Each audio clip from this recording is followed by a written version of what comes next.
Hello and welcome to another little painting live stream by me, ED-SKaR, and today there is a little Chaos Beastman to be painted. Let's get the lights on so that we can actually see the model. There we go. Let's just place that there. So this is one of the Blackstone Fortress models that Ratman, who's actually in the chat at the moment, Ratman got the Blackstone Fortress, and I've nabbed some of the models from him, and then I never got around to painting them. This is, I think, have I painted one? I'm not even sure. I think this might be the first of the Blackstone Fortress models that I've painted.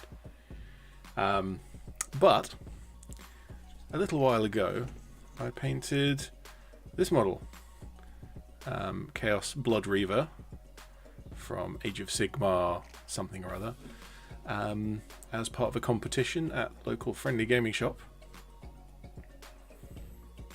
And I thought, you know what, I don't have much in the way of Chaos models, and these are both Chaos models, so maybe I can paint this one in a similar style, maybe kind of grab some of the colours and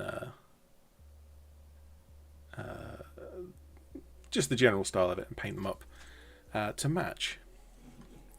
And so here's a Chaos Beastman. And Nicholas says, Tanith Beastman. There's plenty of space for a cloak. We could definitely do that.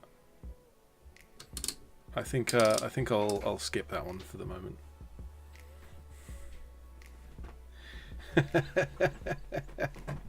Yes, the Tanith did not have any beastmen of any description, but the Tanith have fought against various Chaos forces, and it's highly likely that some abhuman of a similar form to this would have been in there somewhere. It's not out of the realms of possibility. And it does have an auto pistol and a chainsword. The other version of this has a las pistol and like a cleaver, which is pretty cool. There's 4 of them in total. Mini Paint Stop has claimed one for themselves, and I have got to do the other 3, so I may as well get started. Dr. Bongface, hello. I like the idea of modelling some of the caravan of civilians, wives and food vendors. That's an interesting idea, actually. Yes. The button maker. A little diorama for the button maker. That would be cool. Huh. Leave that with me, because that's a cool idea. Right.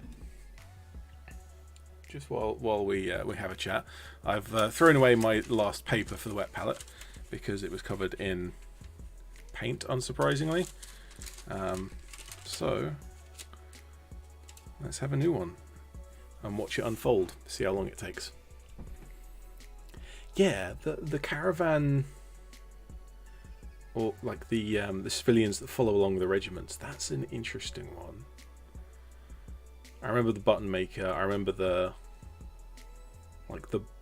bar that they had set up, and of course the various ne'er-do-wells and seamstresses and passport forgers and so on and so forth. You're not opening at all, eh? You're supposed to like slowly unfold.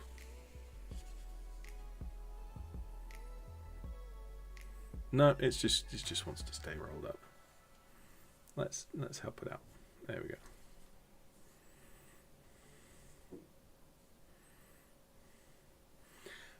On the subject of the Tanith, I am working on more of a null sheen model than strictly a Imperial Guard trooper. It's behind a lot of stuff at the moment, so let me just dig it out. Yeah.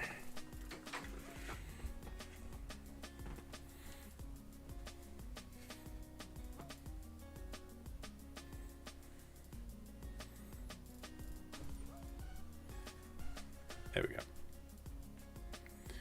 So the torso and the cloak are from one of the Wood Elf sets. And it's got these really cool leaves all over the back. And anytime I see a cloak, I'm like, I wonder if I can turn that into a Tanith model. Well, I had a go. And 3D printed set of legs went on. They're intended for a jet bike. So they're in that kind of riding a jet bike pose. I thought I could make him kneel, like kneeling sniper kind of thing, but it didn't really work. So instead, I've put him on this log that's in a river. I think that works. So this one's got more tattoos than any of my other Tanith models.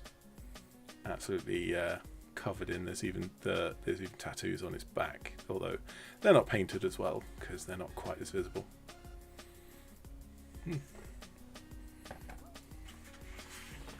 Alright, that can go away, and I think we can get started on. Paul Allen says, I'm so used to the 40k armies being lone individual soldiers, completely forget guardsmen would bring families, men and women along. Yep. It's not mentioned very often. I think probably if you worked out the sum total of of every mention they've ever had, Salvation's Reach would be a significant proportion of it, if not most of it.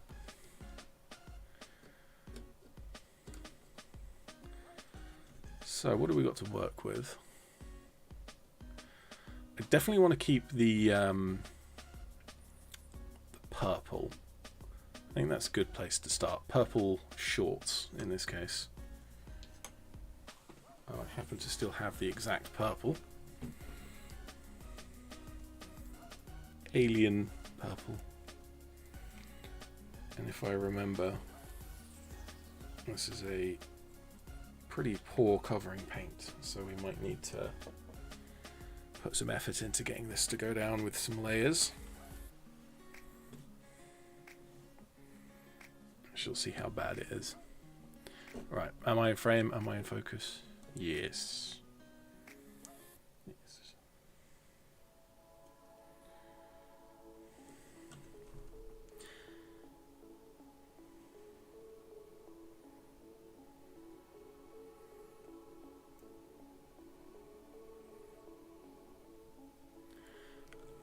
I mean, that's almost a glaze rather than a paint. I guess we can see what a couple of coats does to the opacity. Hello, Foxy Mitts, Chief Researcher for the Order Redactus. How you doing?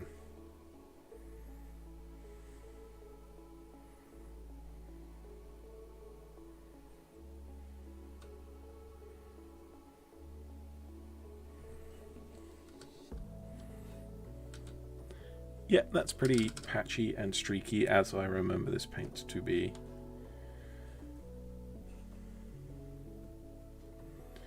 And what I don't remember is how I dealt with it on the Blood Reaver. So I'll give this one coat, and then I'll have a quick look, see if I can't work out what I did.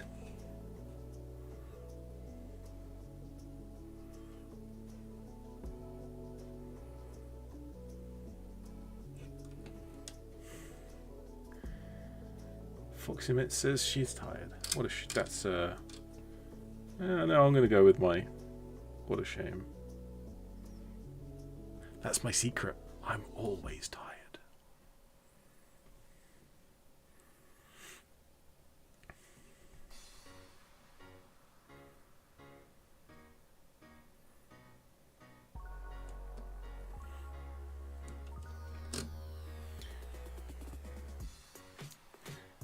It was pointed out recently that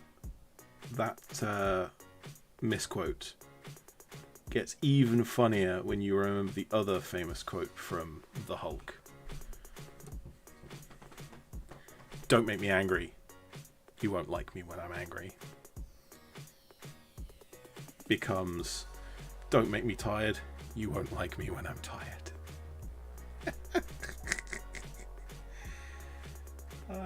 And there's something about that that I just think is so funny.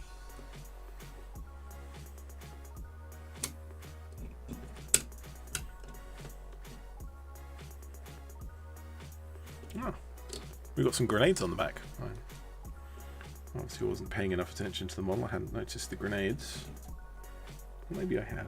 I don't know.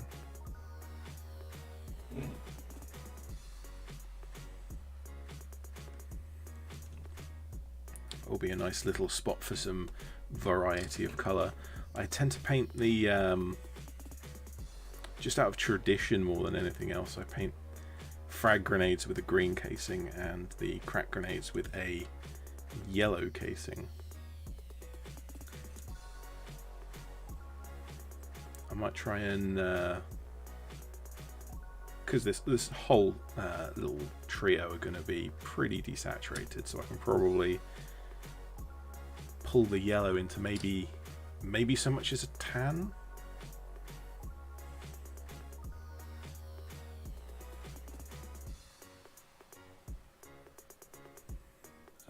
Certainly a little more desaturated than the usual like bright yellow that I would normally go with. Nicholas says, purple pants, huh? Very loud. It's shorts, not pants. Oh wait, you're an American. Yeah, okay, carry on. We speak a different language, that's fine.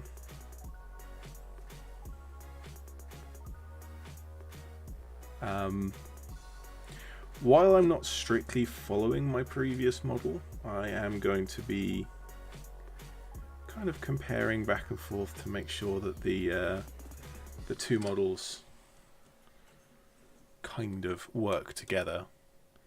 So the purple trousers and the orange armor are almost certainly going to travel over to the others that I paint in the set. The non-metallic metal also, and the general desaturated theme. I want to keep them being not necessarily tunnel fighters so much, but that's sort of where I'm thinking with like the setting the scene in a very dark environment. He is hulking out. I mean, this is a little bit of a hulking pose. I guess if we swapped his left arm for the other one, which is kind of off to the side, that would be a Hulk out pose. It wouldn't be too hard to cut the arm. You might need to do some work with the hair.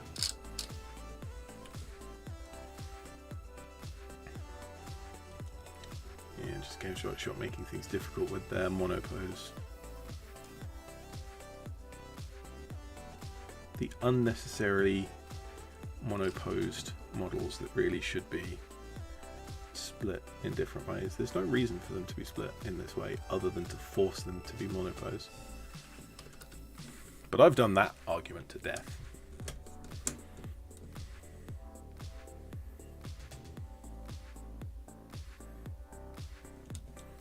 I may have put a little too much purple on my wet palette. I will have to I'll have to paint something else purple, I think. What models can I paint purple?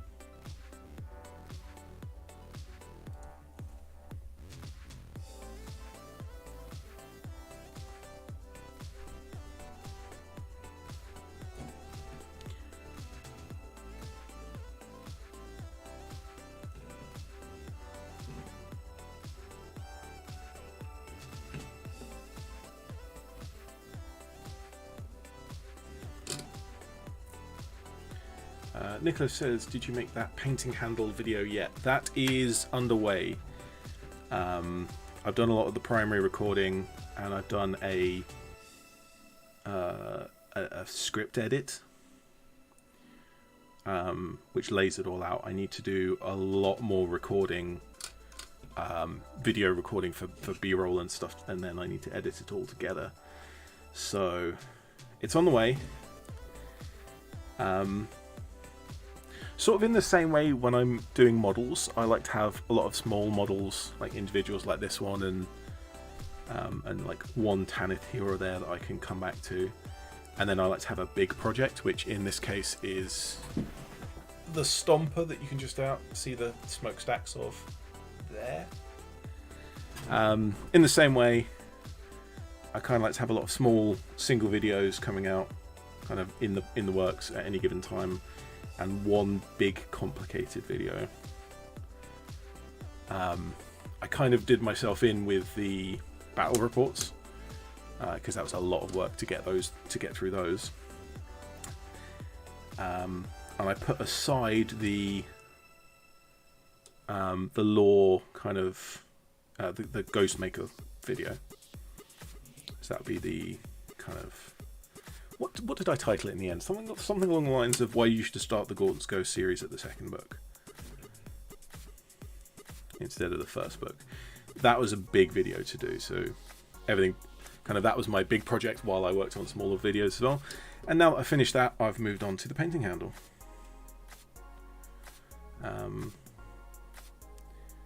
So yeah, just as I get things done,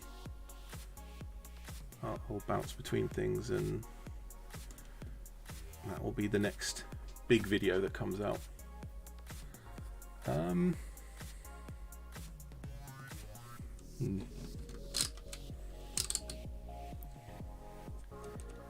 have a couple of other ideas for fun stuff.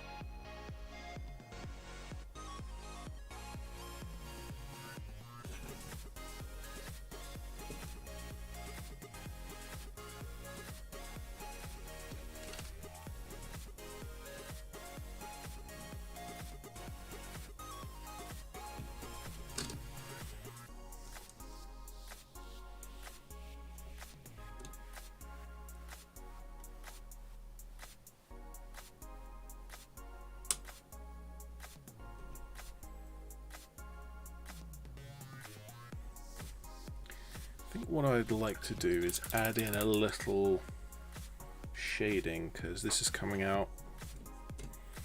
Maybe it isn't.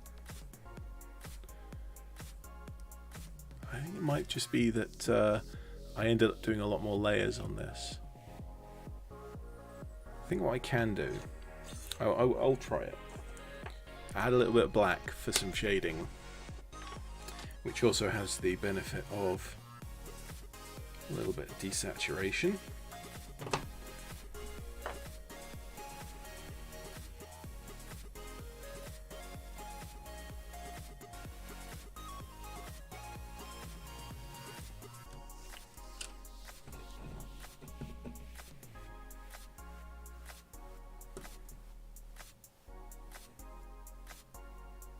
That's way too strong. Nicholas asked, what do you think about painting Prospero Guard? I have no idea what they are.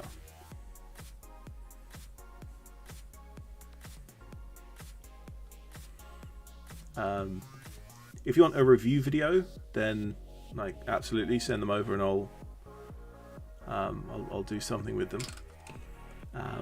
But on the whole, I'm not really looking for more Imperial Guard. I've got a decent 1,000 points of Tanith infantry, and then if I add on, I've got 2 Imperial Guard tanks as well, Basilisk and a Luminous MBT. Kind of with those as well, it's 1,500 points, and that's enough.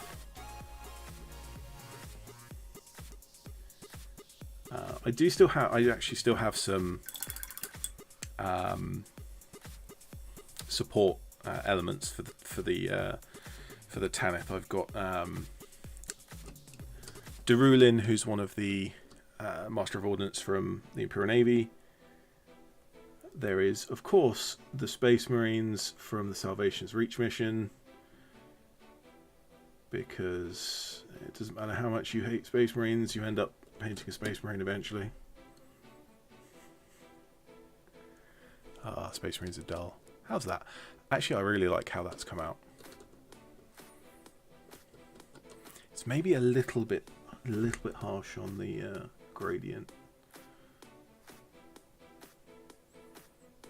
Ah, that wasn't even dry.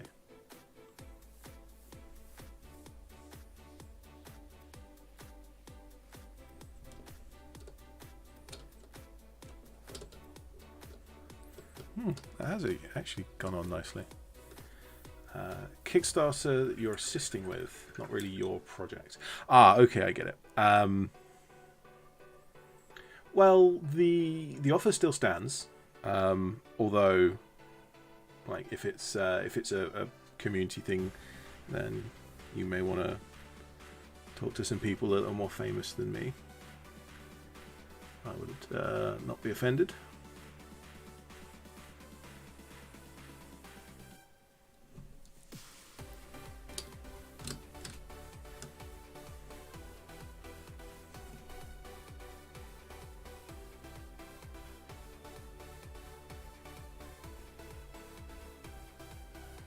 Given how my channel goes, I can guarantee, what, 20 views? Let's grab a touch more of black. Well, no, I can guarantee that my video will get 20 views, and then maybe 10% will actually go on to look at the Kickstarter, so I can get you 2 people to have a look. Not necessarily worth the time to send me over that.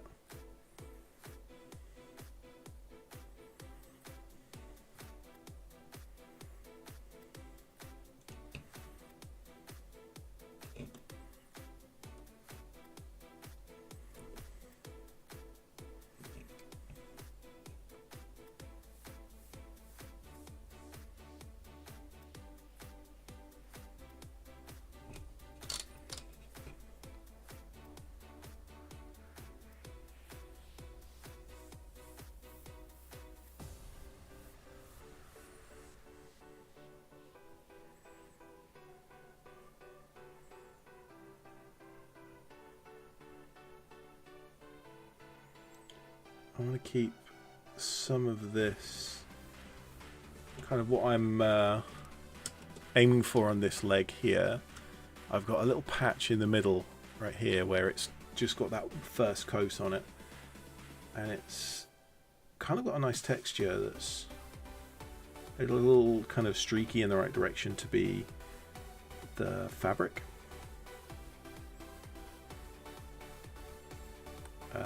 So I don't mind leaving that in as the highlight and then having the several layers next to it to be the more solid base color.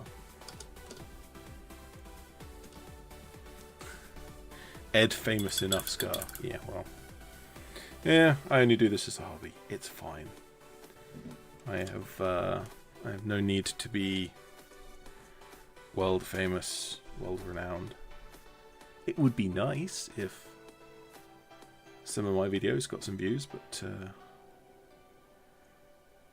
no, I'm fine with it. Yeah, I think those trousers are about the right in terms of tone. I know that the armor needs to be this. Oh, let's keep it in frame. The armor wants to be this kind of orange, kind of browny orange. I think I did that with just a wash. So if I just base coat with the orange, which I think I got out. Yes, I did.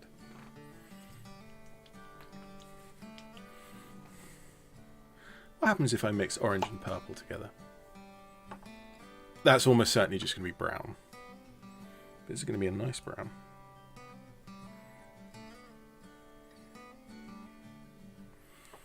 So this annoys me. Games Workshop pot.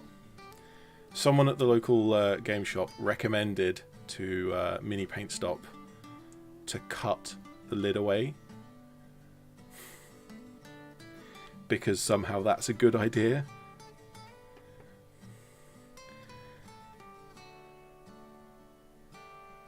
And it's not a good idea. Don't do that.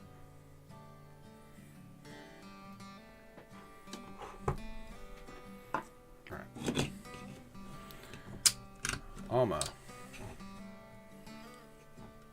We should do something fun with the chainmail on the front. But I just need to get the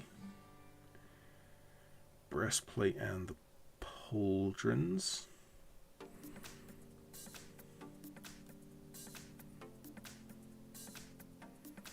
This is going on a lot brighter than...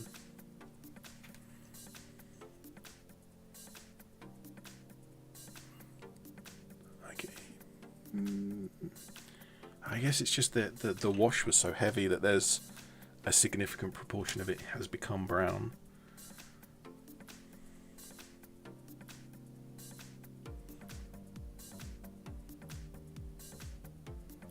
Gonna have to come back for his armpit later.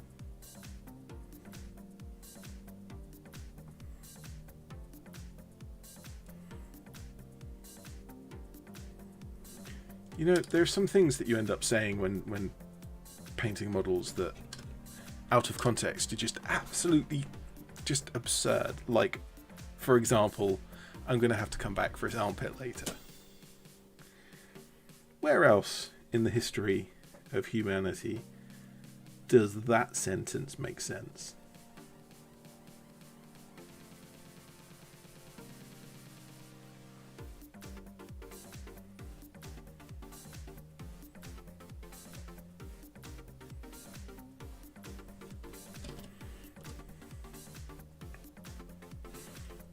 Here's an interesting question. For the chainsword, do I paint the chainsword completely non-metallic metal over the whole thing, or do I paint it with an orange casing and then just the teeth be the non-metallics?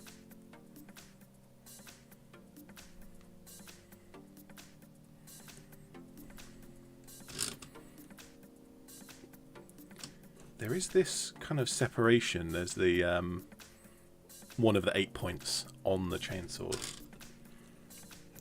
So it might be an idea to... Ooh, actually, if I paint the main casing, like the lower portion here, in orange, and then I can paint the point in purple, because that then harkens back to this, the original model. Because this kind of girdle, wrestling belt, this guy's wrestling belt, like the armor piece in the middle is orange, but this edged piece here is part of the armor panel, and that's in purple. So what I could do is kind of bring that in on the chainsword to have a purple arrow and then an orange, like the main part of the casing is orange. It's worth a try at least. Worn and cracked orange. Yeah, everything's going to be well, not massively weathered, but there's definitely going to be some weathering going on. And Dr. Bongface says black and yellow stripes. Hazard stripes. Oh man, hazard stripes everywhere. I've done a few hazard stripes recently. I could probably sneak some hazard stripes in somewhere on this model. That would definitely not go amiss. How about orange and... Would an orange and black stripes instead of yellow and black?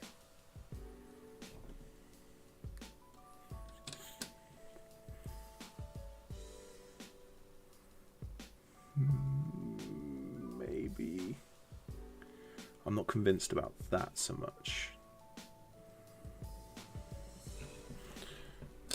I could easily... I could do like hazard stripes on one of the pauldrons. Actually, that would look really cool. Yeah, I'm doing that. I'm definitely going to grab the hazard stripes like you suggest, but I'm going to move them to the shoulder pad just because that's classic 40k. That is. Oh no, that's purple. Oh, purple, yeah.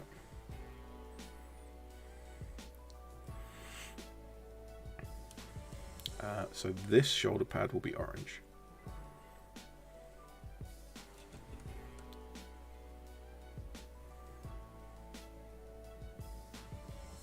I don't know why the hazard stripes have become so universal, like as a shorthand for 40k.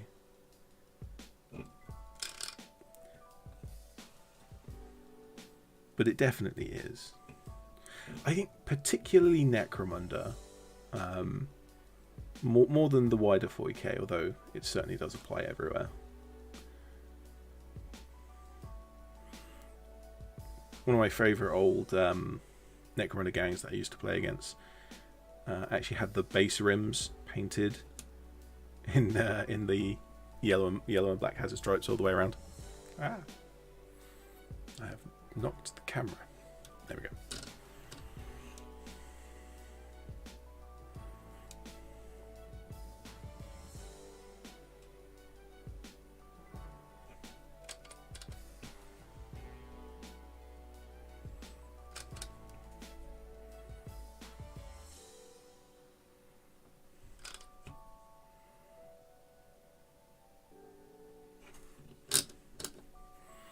Alright, so what do I need for hazard stripes?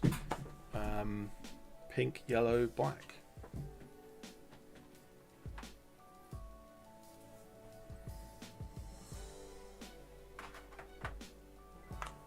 And I've already got black out.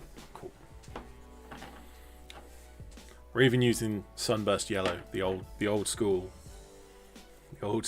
yellow for hazard stripes.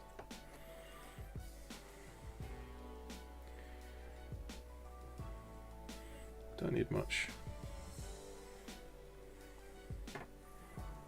Oh, this poor paint's gonna have to clean up the lid of that one at some point.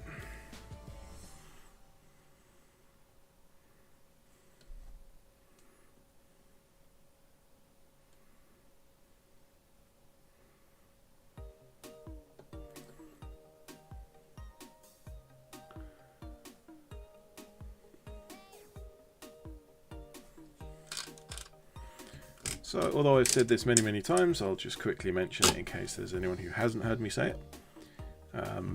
Yellow acrylic paints particularly are, generally speaking, quite poor in their coverage.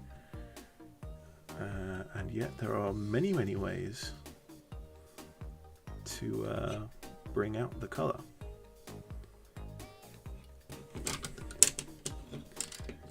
And the one that I tend to go for when I want a very vibrant yellow, which is what I'm going for now.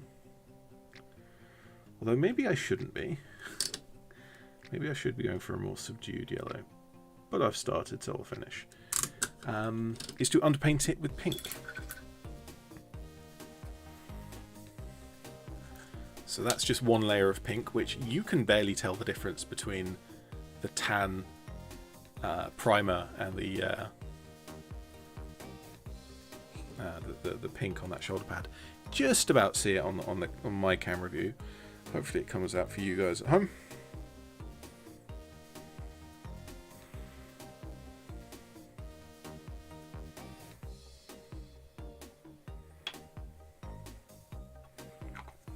My paint seems to have separated. I may need to grab a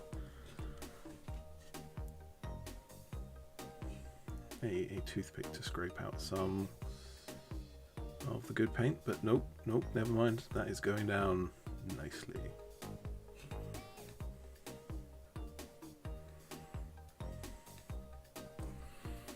And look at that. Look how punchy that yellow is. Like that pink, barely see it. That yellow, bright yellow. Even on this kind of slightly washed out camera view.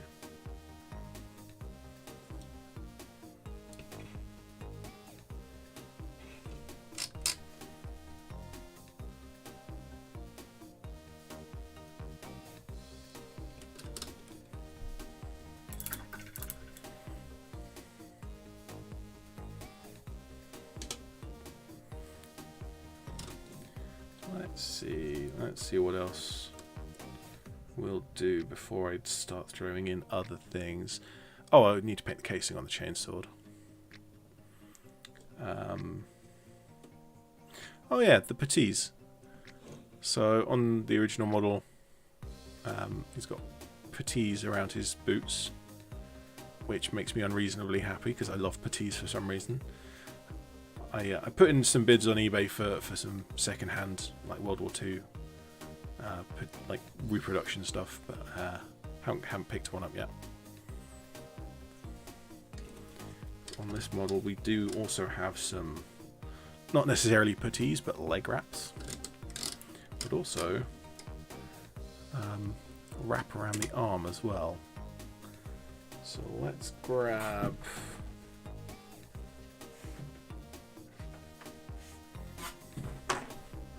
leather brown.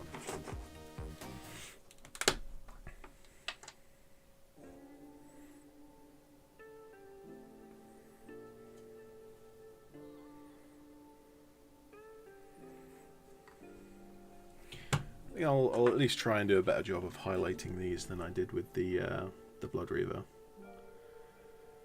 I usually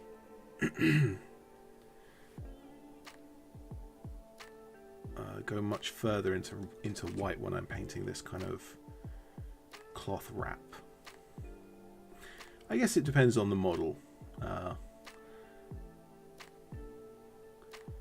course, you could just paint it brown. But I usually kind of base coat brown and then I highlight up with enough layers and enough white that it looks like a dirty white rather than strictly brown by itself.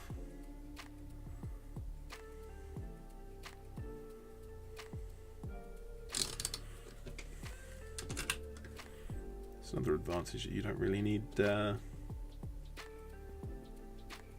lot of coats for this, because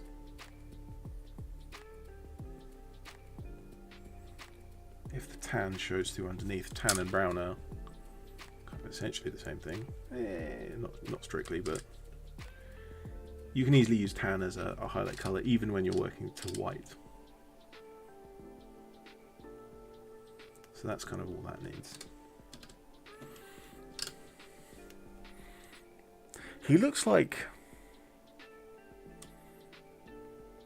I want to say a rugby player or a hockey player. Like the purple, orange, and particularly with that bright yellow shoulder pad, it looks 90s sports team, which isn't necessarily a bad thing. We'll do a lot of work to desaturate this, so there's plenty to go.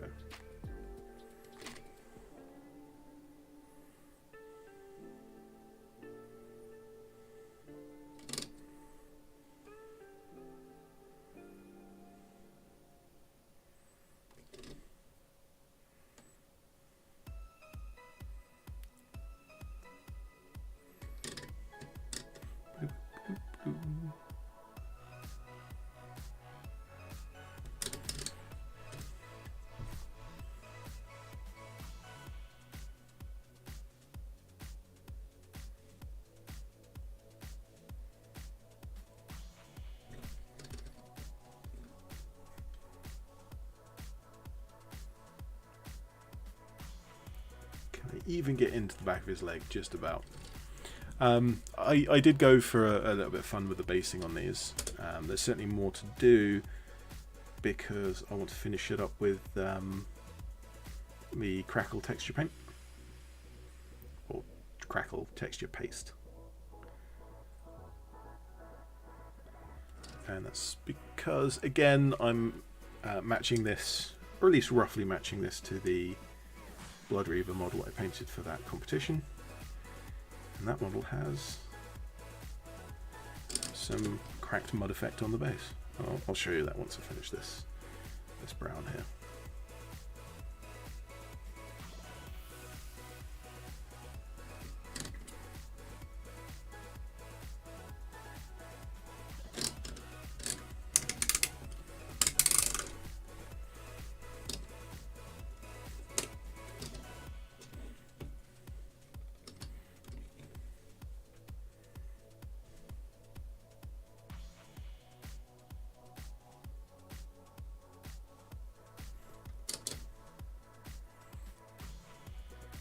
you can see where I'm getting to on this.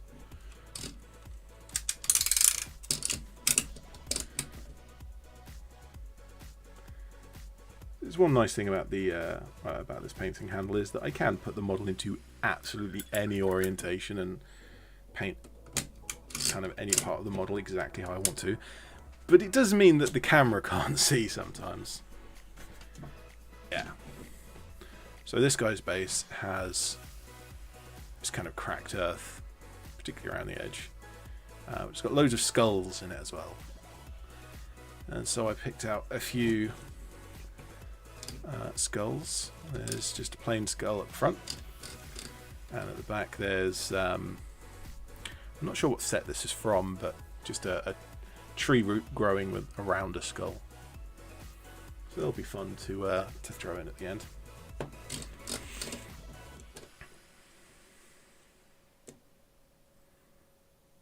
I said I was going to paint some of the armor purple. Which bit of armor was I painting purple?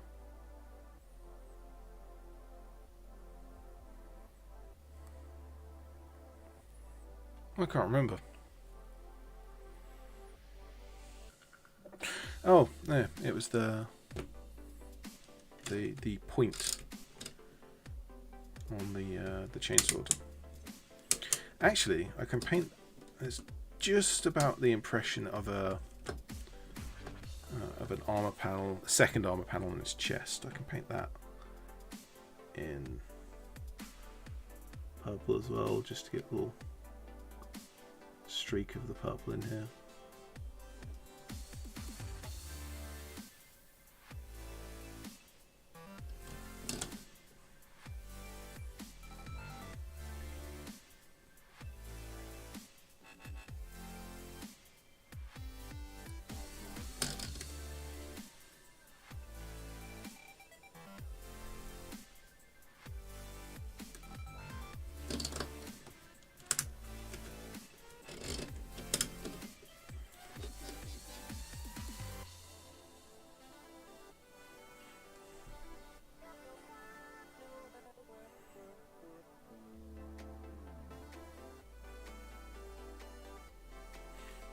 I have a question for the chat about future streams that I wanted to ask at some point. I may as well ask it now. I've got an airfix set of loads of planes, and there's a tank and a ship and lots of stuff. And given that I've found it quite fun to actually not just paint models but also build models every now and again, I'm certainly going to build some of the easier models, the simpler ones, on stream, because anything that I can think I can finish in 2 hours. But what do people think about the bigger sets? Are the bigger sets something that I can like start on stream and then finish off camera? Or would people be interested in watching like the same, like Avro Lancaster, for example? That's a pretty substantial kit. That would take 2 or 3 streams to build, maybe longer. Can't imagine it'd be too much longer.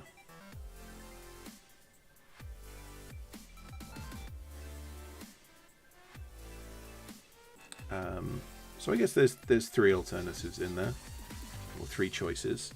One is to just do the smaller kits. 2 is to do the bigger kits, like do a stream on the bigger kits, but then kind of finish it off stream. And the 3rd option is to do a short series, 2 or 3 weeks in a row on building the same kit. What do people think?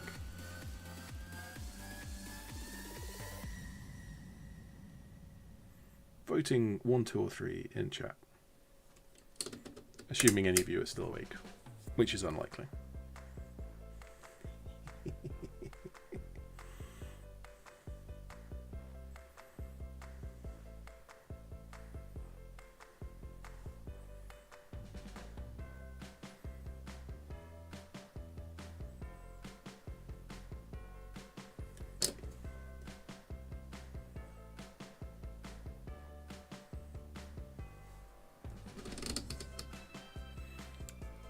Fox Emits votes for short series.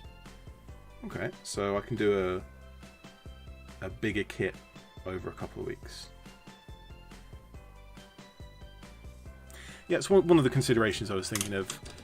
If I was to start a model on the stream and then finish it off the stream, then you kind of haven't had the chance to see the whole process. You've only seen like a fragment of it. But is the kind of the completionist side of watching live streams, it's not really like, it's quite happy for people. Like, I'm usually, when I'm watching streams, I'm quite happy to drop in and out and I don't have to see the whole thing, but I guess that's different opinions everywhere. Convert an Airfix, Dr. Wongface says he'd convert an Airfix Lancaster bomber to an Orc bomber. That would be a fun project. I have an Orc flyer of some description, whatever the Orc pilot wants to call it, because the Imperial designations for Orc flyers are ridiculous and keep changing.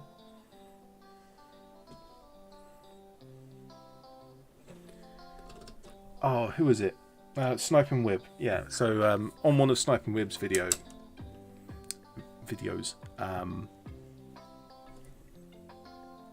which one would it have been? I don't remember which video this would have been, but it was talking about the Orc fighter bomber, like the original Orc plane, where they had two aircraft categories essentially. Kind of fighter bomber and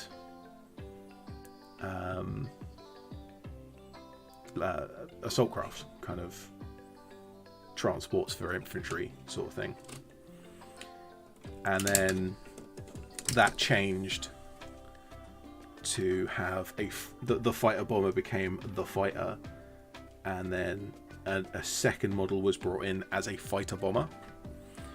Then it was changed again so that there was a fighter bomber, and a bomber. And then it changed again after that, and the original, what had originally been the fighter bomber, then the fighter, was now the, I want to say Dakar jet, but I'm not sure if that's right. And I think the funniest part about this whole thing is that the Orcs just don't care, because this is all from the human, like the Imperium point of view, trying to classify and work out what the Orcs are using at any given theatre, and that's just not how the Orcs work. Every single Orc vehicle, every individual plane, is different and distinct from every other one. Foximit says, here for the waffle and possible flaming. Also, yes, trolling coming from chat.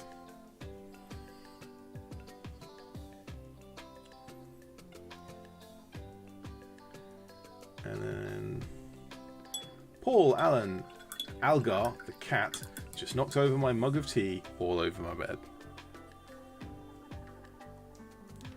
Sadness.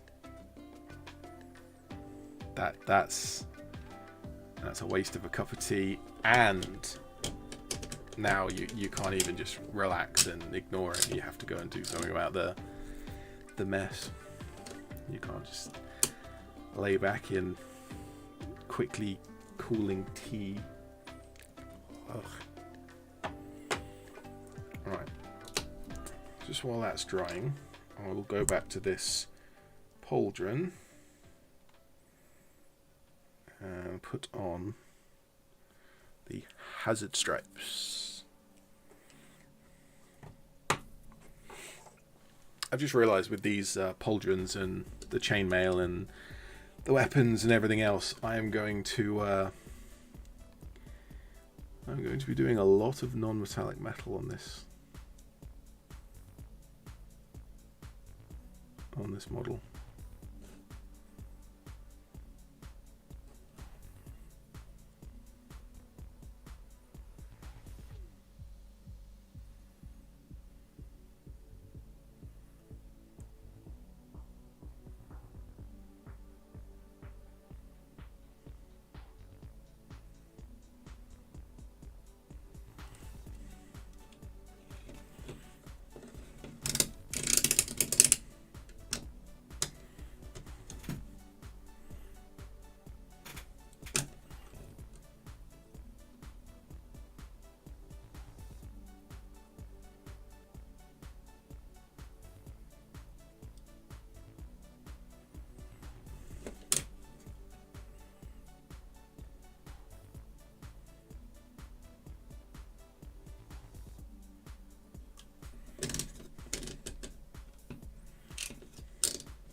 trying to make sure I keep them in at least roughly straight lines.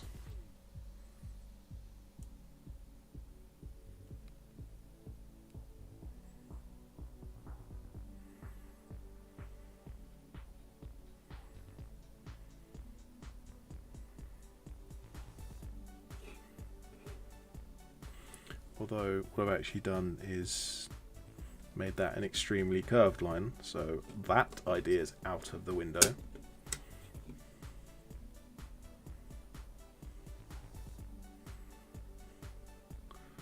I guess we're going for chevron then.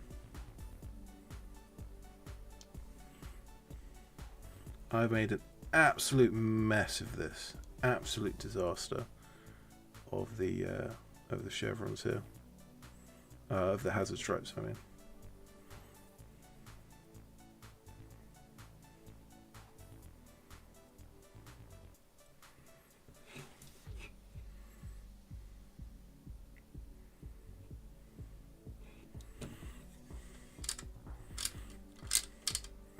It's one of those things where it looks fine from either the front or the back, but it certainly doesn't look good from kind of the top, where you can see that the lines quite distinctly bend.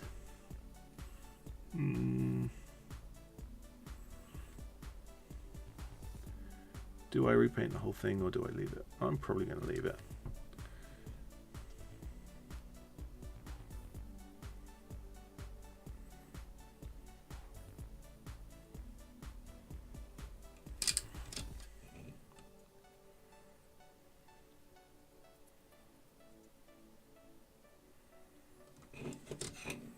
Yeah, that's not too bad. Right, that's the back view. That's the front view. Like that. And then that's the top view.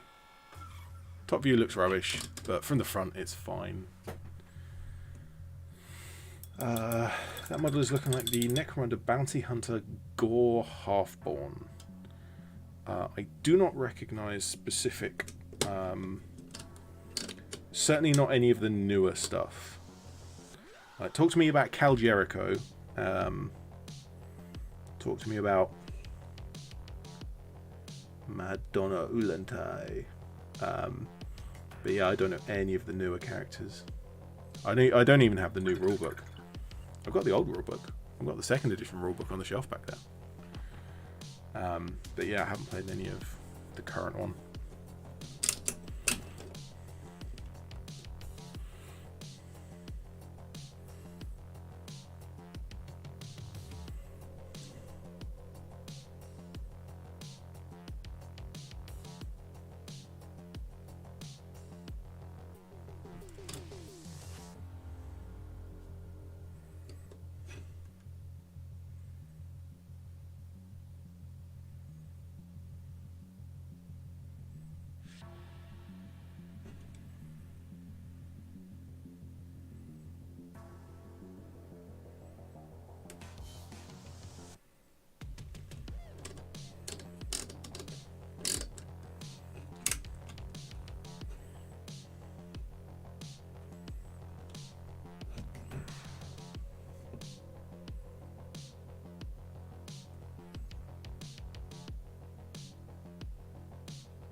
Certainly feel like I've got enough enough purple and enough of the orange. We've actually got way more orange than the original model had. And once I lay down a lot of the non-metallic metal, it's kind of most of the model. We've got the fur, horns and hooves, the tabard.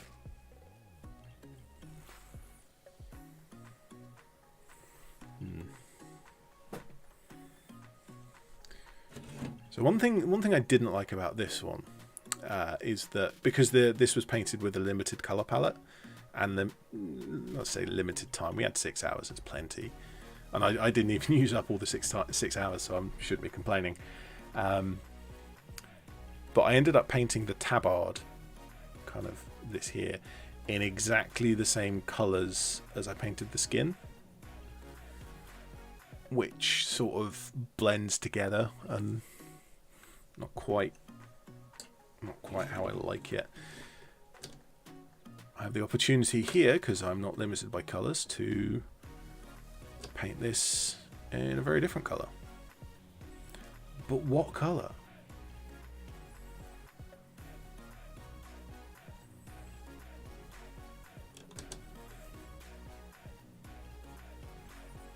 We could just go for a really harsh black. Or like a harshly highlighted black, rather.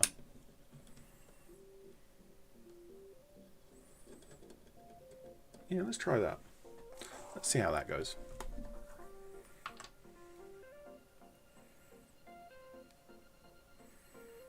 So the original one was the brown highlighted with the orange. So if I go for black and then very harshly highlighted into orange, the high points can end up being similar in value, but I think they'll be more desaturated. And then because of the black, the whole thing will be much darker. Yeah, that sounds about right.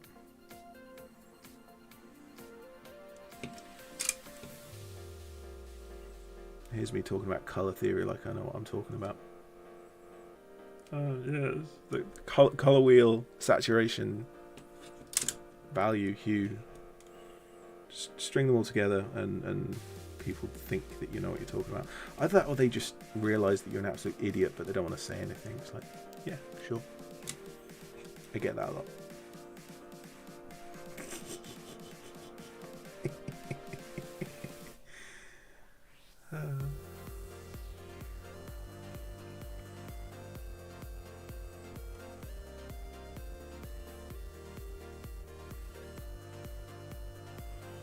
See, one problem I might have is that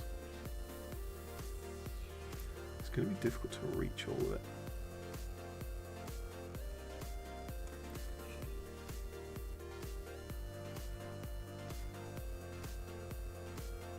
Now I know that a lot of the models in this set, whoever the original owner was, did not glue them together. They're push-fit models, so you can just kind of like push them together and they pretty much hold where they are.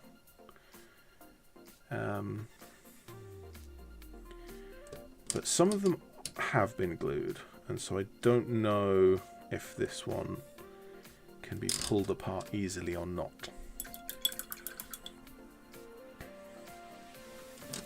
I don't think I need to worry, because the only part of this model that's kind of anything like difficult to get at is underneath the pistol here.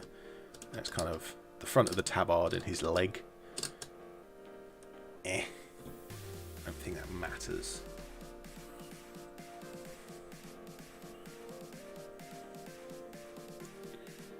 Alright, so let's grab a little bit of orange. Throw that into the black.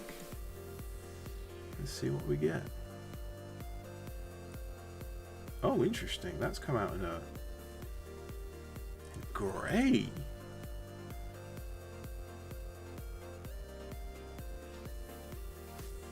No, there is some brown in there. Interesting. Oh, of course. So this the black paint that I'm using, Tierschwarz or tar black, is it has some green in it. So rather than being a pure black, it is an extremely dark green. And so mixing green and orange together,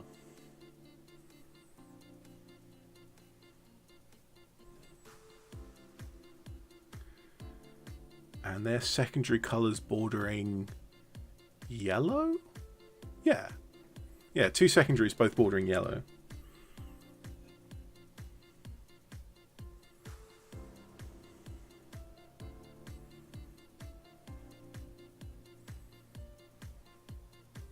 Tell you what, I'm going to keep this desaturation because I kind of like where it's going. And to do that, I'm actually going to grey it. So black and white will make grey.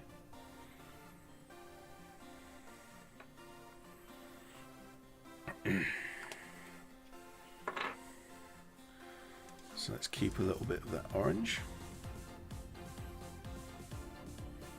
And add in some white.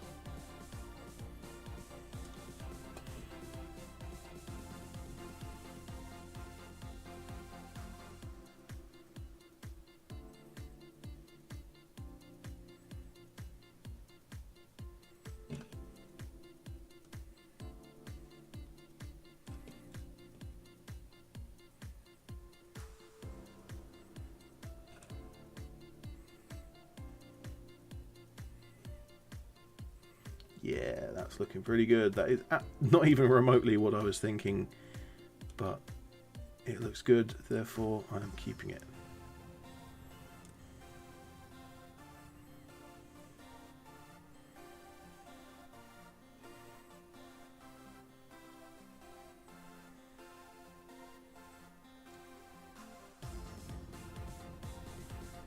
I'll pretend that was the idea all along.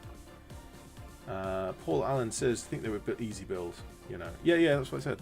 Push fit, easy build, the whole set. What did I say? Well, I think I said push fit, but same difference, you know. Did I? Yeah, I'm just thinking with the purple armor here, I did put probably some light grey on the edges of that armor, just as a bit of an edge highlight. Edge highlight.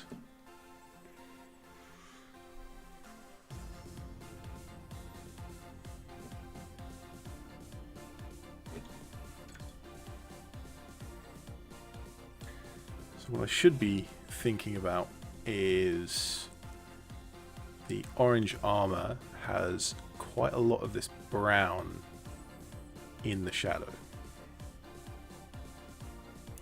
Now I know that I did a custom wash essentially just by watering down the brown paint, and partly the reason for that is that we were on limited palette.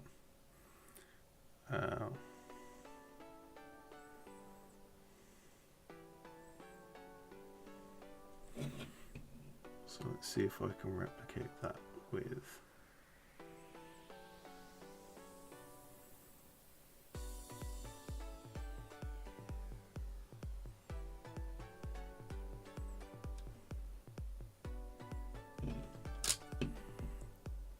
kind of. May have thinned that a bit much. I guess we'll have to see when it dries.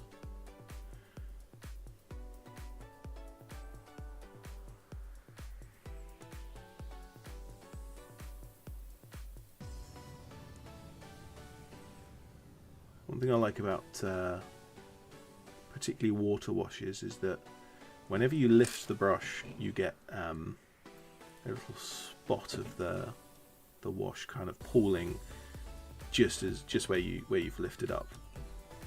And one of the pieces of advice, it actually works when glazing as well, because glazing and washes are very much related, is that you kind of move along the brush and lift it from the point that you want to have the strongest of that color.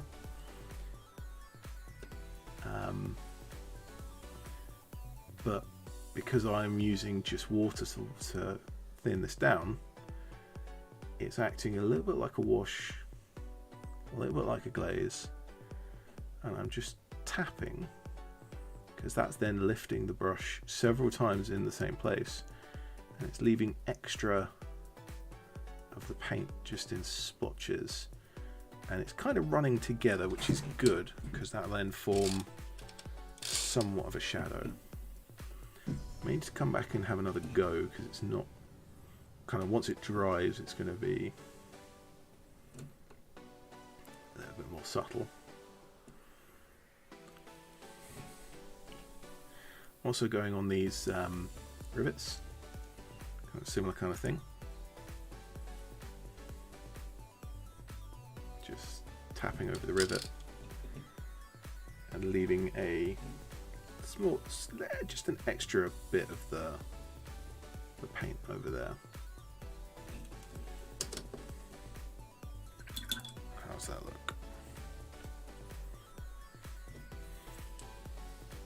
That's certainly closer. And yeah, we did manage to get a bit of gradient going on. I think I want to push a little bit further with that.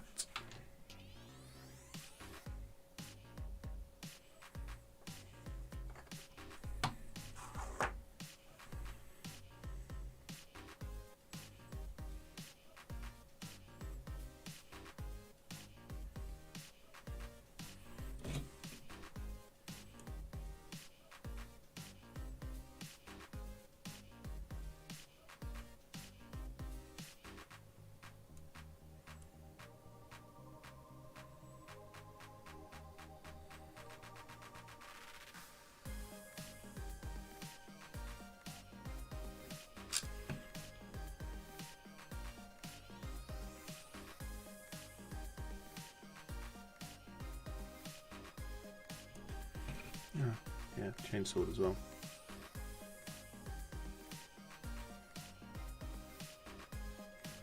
Can I leave any in that ridge? Yeah, just about.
Yeah, it's come out nicely.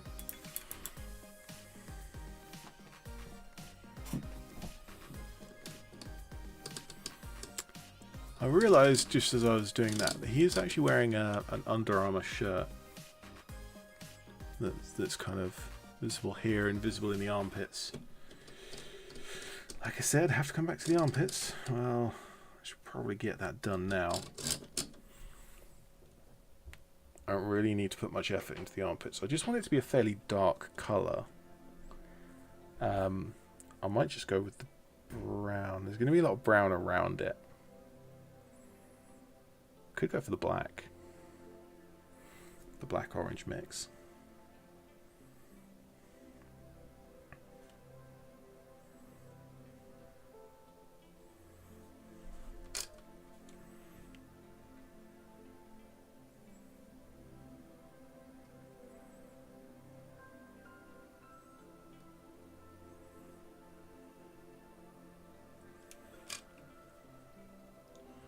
One of the advantages of using a coloured primer is that you don't have to worry about, or you don't have to worry so much about hitting every single part of the model. Because if there's a few bits that are left in this very light tan, that's fine. That's no problem.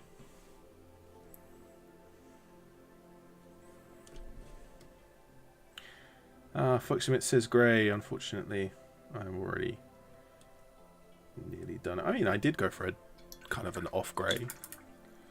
So, just a browny grey. I think that is as much effort as I need to put into that undershirt. We may never speak of this again.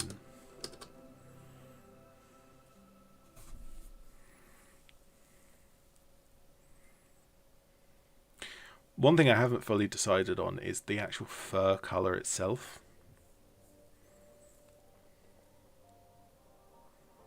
It's kind of one of the important parts of a Beastman model. So I should probably deal with it at some point. Or what I can do is completely ignore it and base coat the non-metallic metal. Because there is a lot of that on this model. Chainmail, spikes, bits of the chainsword, and of course the pistol.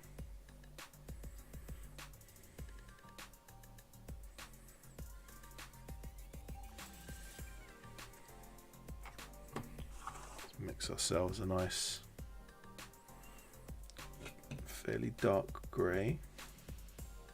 Well, that's not as dark as I thought it was.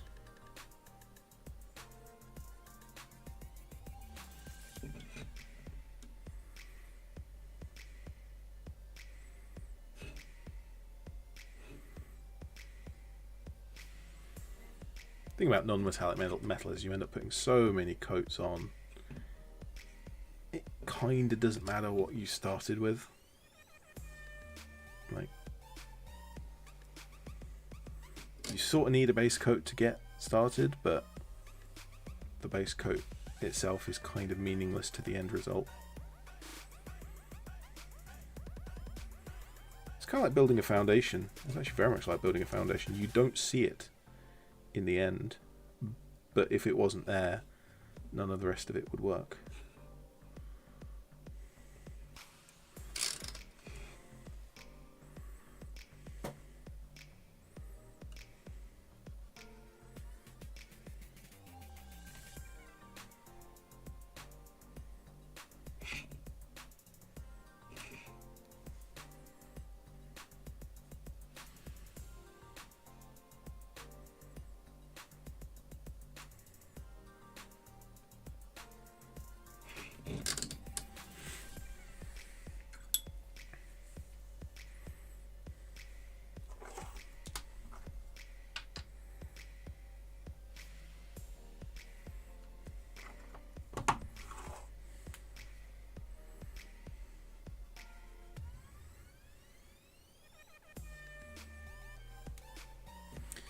There we go. Yeah, that's more what I was thinking.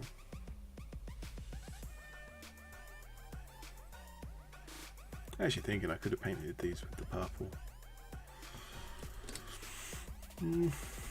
No, that would have saved me a bit of time with the non-metallics, but yeah, I think this is the right choice overall.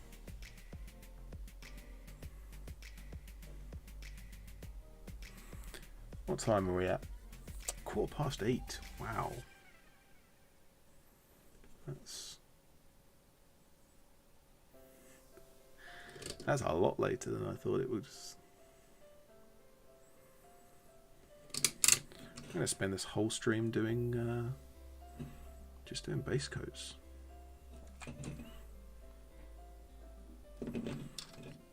I'll tell you what then, next week,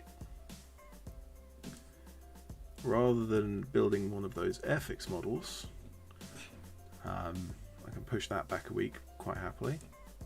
Hey, it's my show. I can schedule it how the heck I want. Yeah, I can finish this next week. I mean, it's not unreasonable to spend 4 hours on this model. I spent something like 4 or 5 hours on this one, which is kind of similar in a lot of ways of how I'm painting it. So yeah, it's not unreasonable.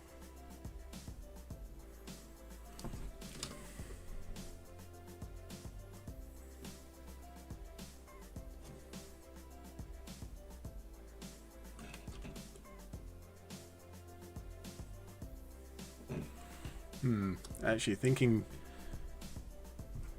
one of the things I will need to consider for the the big Airfix project, particularly the larger models that I will do over multiple live streams, is how do I store them in between live streams? I'll need to find a tray of some description to store them on, and then a place to put that tray where they will be kept safe.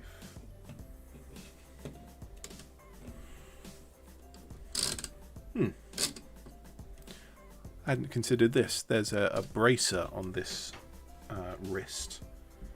The other wrist has like a cloth wrap, but this side has a metal bracer. Should I paint that in the non-metallic, given that I'm greying everything up at the moment, or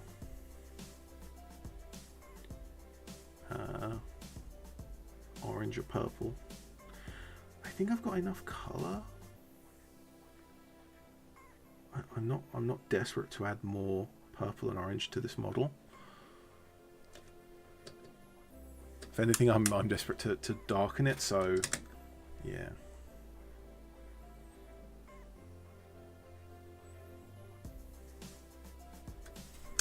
Paul Allen, IKEA drawers for the win.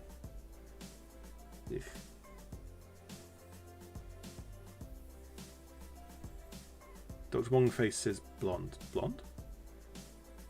Blonde? What do you mean blonde? I've forgotten what I've said at some point. What was I saying? I was saying about this armor panel to be blonde. Oh, for the actual fur color. Ah, yeah, kind of a yellowy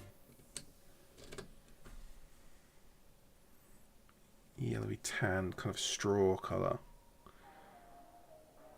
I can probably pull that into being fairly dark. You think like a tan with a brown, or a tan with a black base, which would tie it in nicely with the, and it would also kind of harken back to this model where I've painted the skin and that tabard in the same color. I can paint the main fur color and the tabard of this one in the same or similar colors. I don't want it to be exactly the same.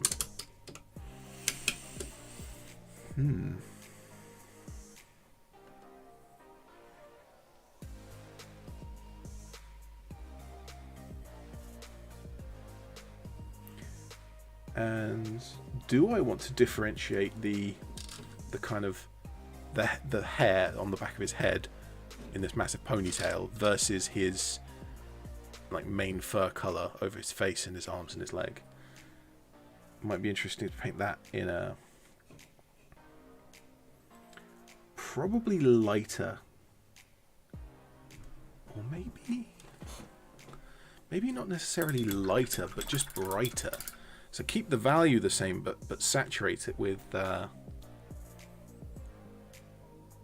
saturating it with orange would make him ginger, essentially. What was I going for? White and black. I'm going to suggest grey and black and go for a cooler tone.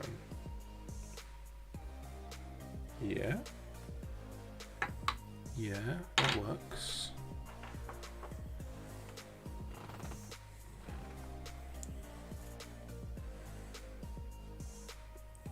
I think I want a bit more colour than just greys and black.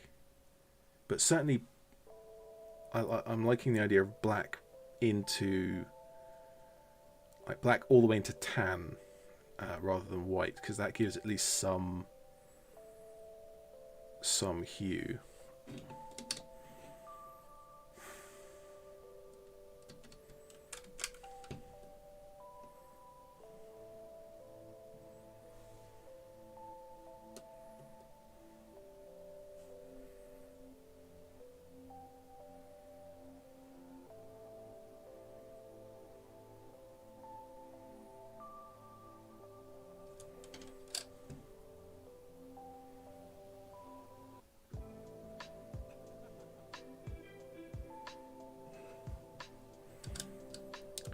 Maybe a darker, like charcoal, black and tan fur, and then a ginger mane coiffure.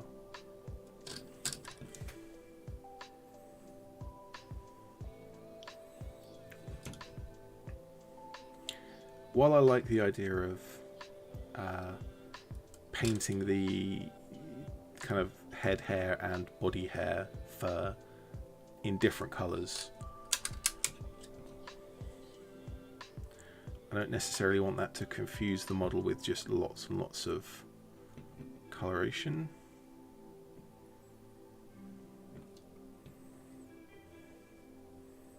Like, it can't just be a different colour for its own sake, it has to be some form of meaningful. Some form of meaningful? That's not what I meant. I mean, it's sort of what I meant, but just in better English.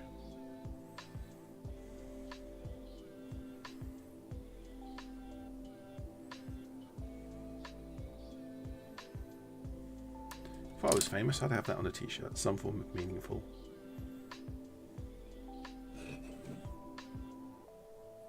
Just a picture of my face looking confused.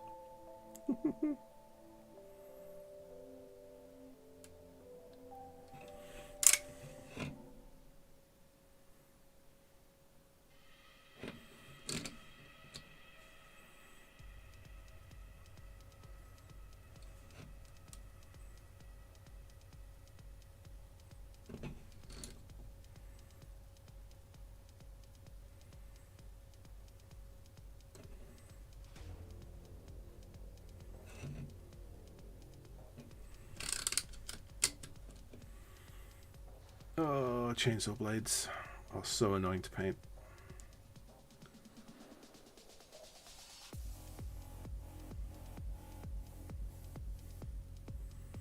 The temptation exists to prime black, dry brush silver, and then that's it. You're done. It's another good reason to not paint Space Marines. You don't have to paint so many chainsaws all the time.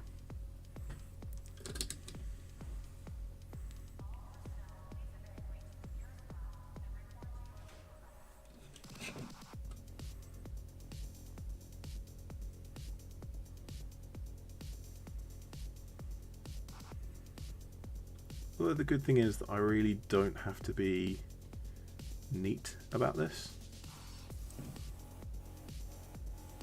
because if I go over onto the orange, which I am massively doing, and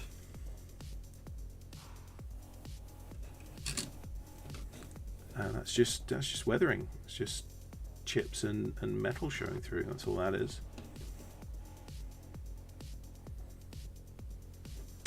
It was intentional. Always intentional.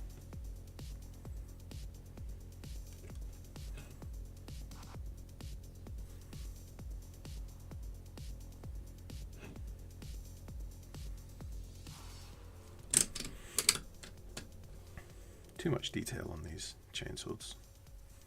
Need a simpler pattern.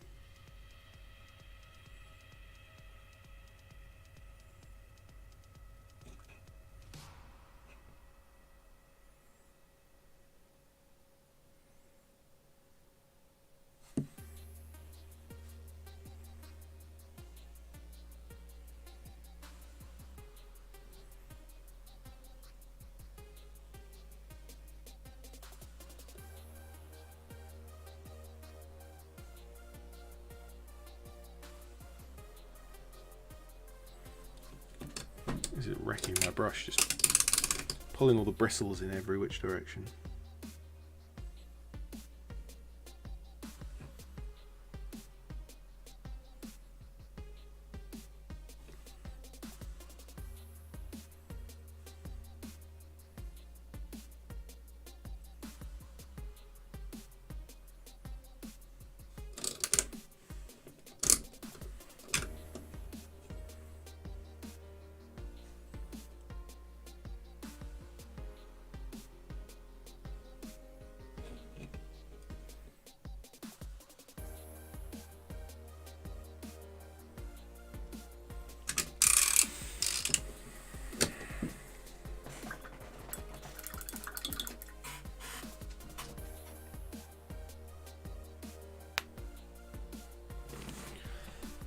I'm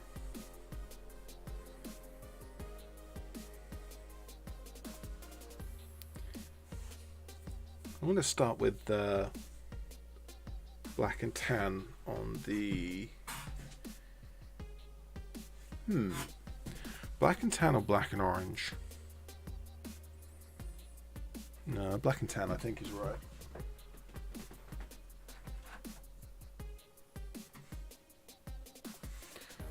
Or I can split the difference and go for ochre, which is like a reddy tan, orangey tan.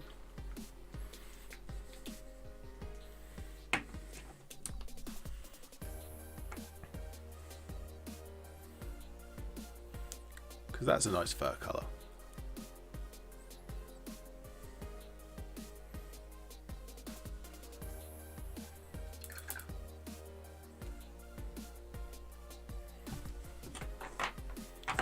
And then I can bring in some black and just mix up a fairly dark base colour.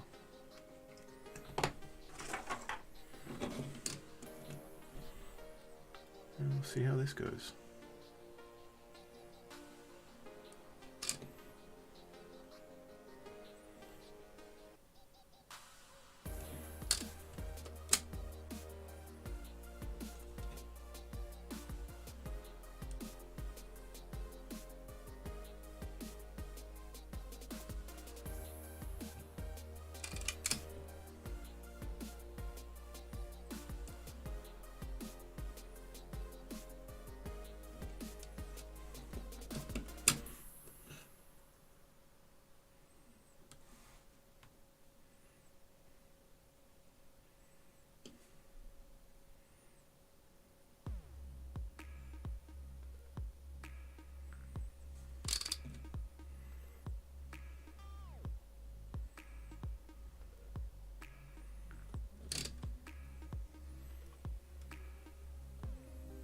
I can always put spots of a lighter colour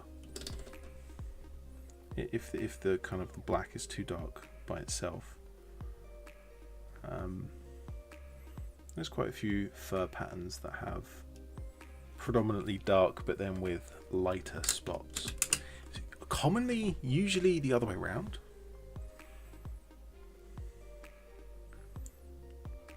But if you think usually is going to stop me, well, it ain't.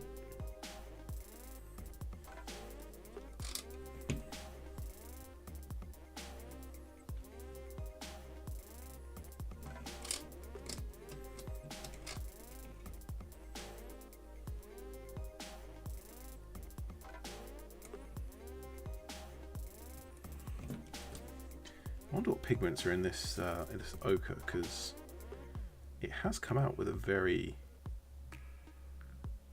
grey look.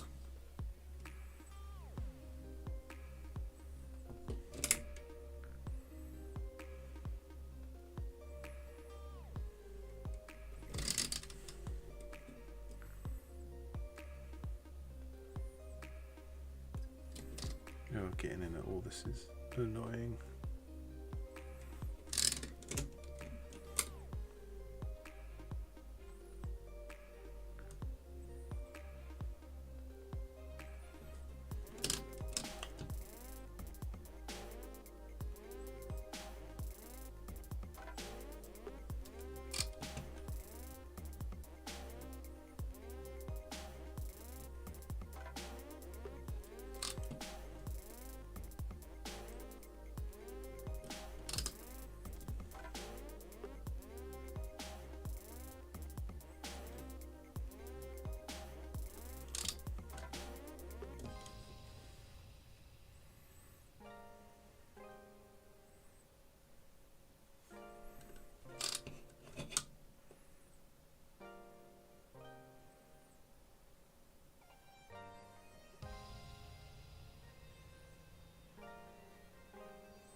Yeah, so while I've jumped a bit too much here in terms of this highlight color, rather than giving it a straight edge, which was the fashion of the time, I'm streaking a lot of the color in, and that's giving a subtle, almost, not quite, but almost fur texture.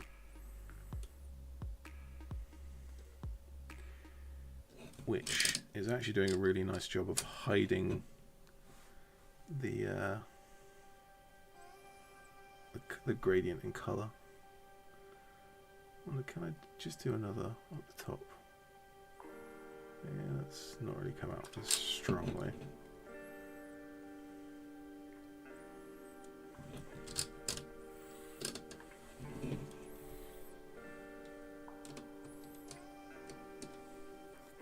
Yeah, I think we're onto a winner with the kind of grey ochre. Grandpa Werewolf! Whoop, made it. Hey, good looking mini. Yeah, thanks for joining us. Your tardiness will not be recorded officially.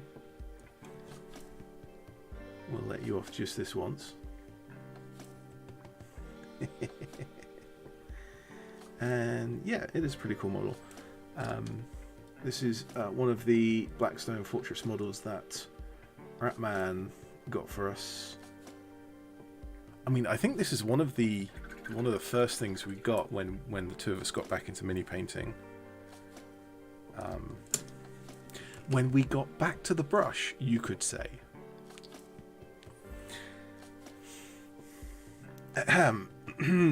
Sorry, don't know what came over me all there. Just shameless self-promotion. But yeah, this is one of the first sets that we got, and I've painted.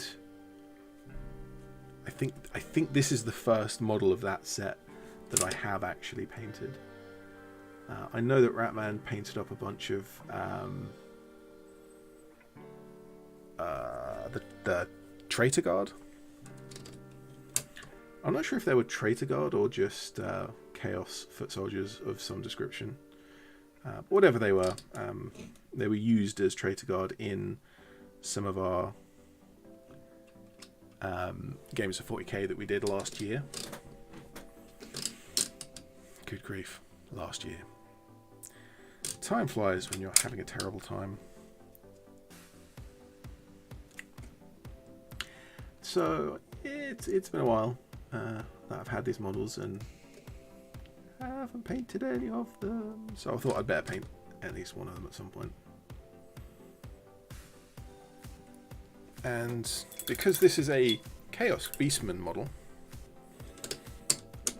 I'm constantly comparing it to this Chaos Blood Reaver that I painted as part of a local painting competition. They're stylistically similar, and so I'm going to paint the Chaos Beastman as his bodyguard. And yeah, I think the black, the dark grey kind of black fur is going to come out well. It's going to darken the model as well, because I think overall it's a little bright because of the tan primer. But yes. Paul says, I reckon we've had them 2 years, you know. I think you're right. There was something we mentioned in like episode 2 or 3 of Back to the Brush. And I think it might have been the Blackstone Fortress set. I know there was also the Mausoleum, which I have some ideas for the Mausoleum. I actually have some really nice ideas for the Mausoleum. But yeah, I haven't done any of that. I've done a lot of modelling to it. I've primed it, but I haven't actually painted any. And then, of course, the Stomper. You can see the smokestacks back there. The Stomper's come along a decent way. I may have to do the Stomper in another live stream soon. Just because it's a fun model.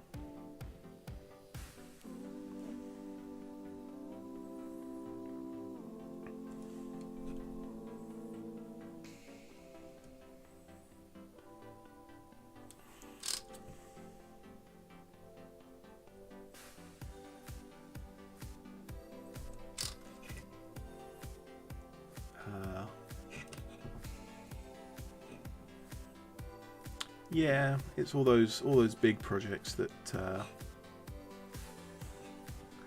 that just take time, and I'll get to them eventually, and then I don't get to them eventually.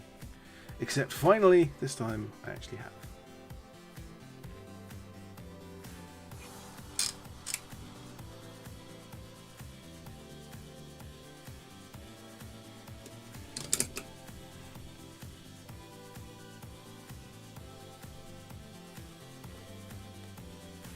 What am I working on with the Stomper?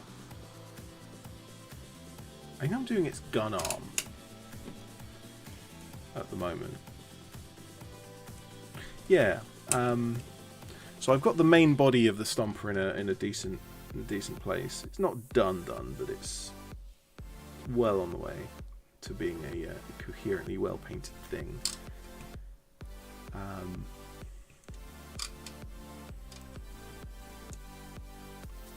And then I moved on to the gun arm. So there's the kind of the gun arm to finish. Particularly as I now have a new green paint.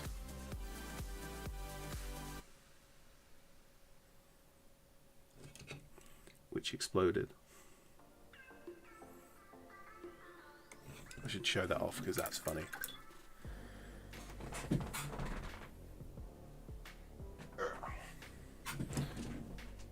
Scale color Sherwood green, which is it's kind of nice, slightly yellowy green. But the nozzle is completely solidly clogged. I couldn't even push a needle into that. But when I first opened it, tried to put some on the wet palette, I squeezed and nothing came out. So I squeezed a bit harder, nothing came out. So I squeezed a bit harder still, and the nozzle blew off. And so you see there's paint all over here. That's because of that. It's all in the nozzle, in the cap as well. So what I'm going to do is I'm going to drill that out. Because that's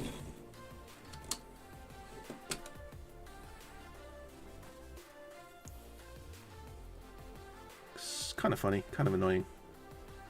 Not a big deal.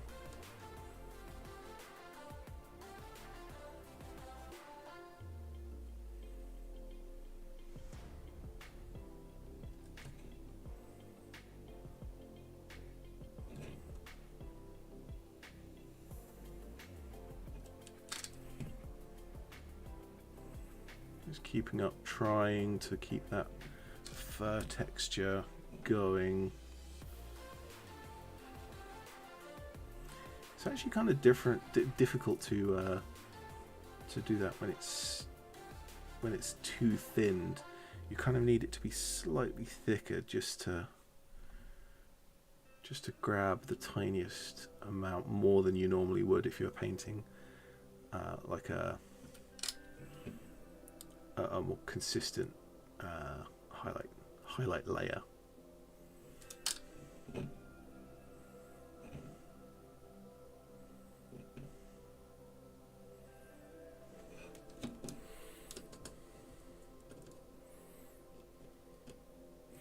Yeah, that's ended up an awful lot lighter than the legs. So, question: do I darken the arm or lighten the legs?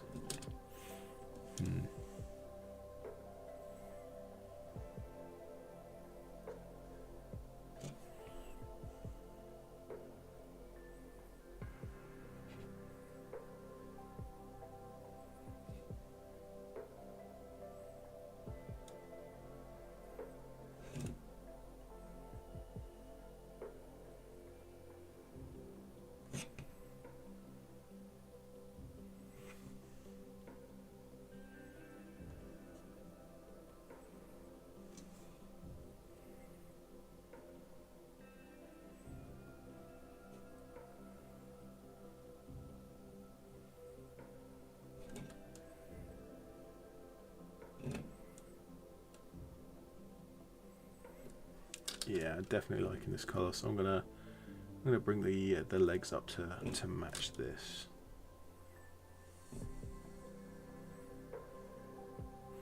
Or at least come close. The legs can be a little darker, that'll be fine.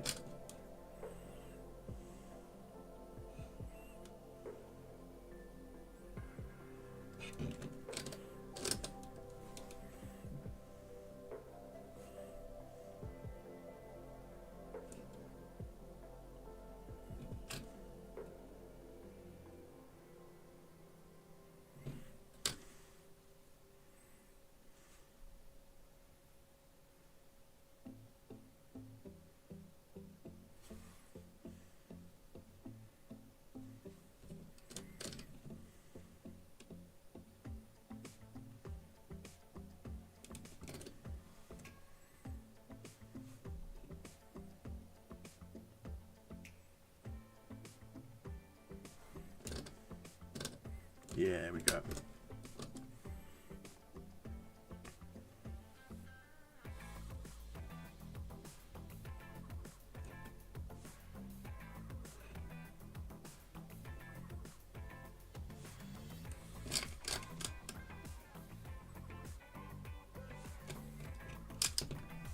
Yeah, it's getting there. It's getting there.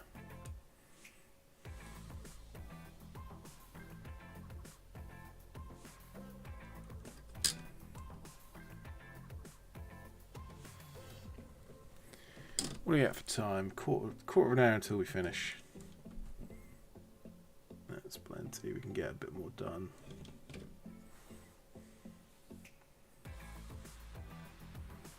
I do want at least some of the darker visible in some, kind of on the underside at least.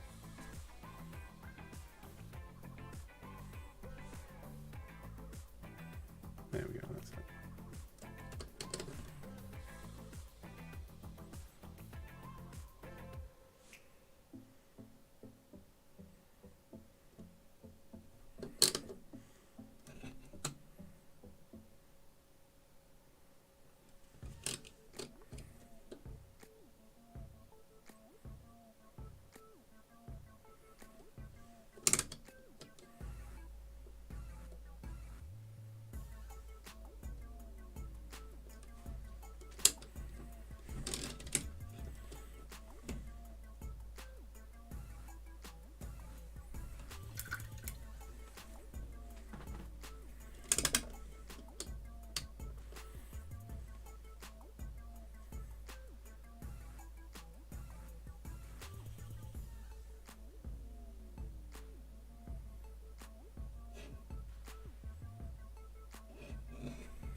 If anyone has a topic of conversation or wants to talk about what they're working on at home, please feel free. Chat box has gone awful quiet.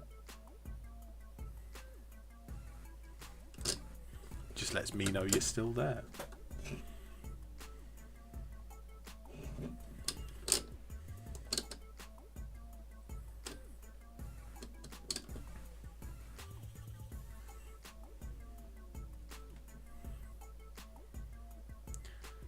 So for the moment, I'm going to keep the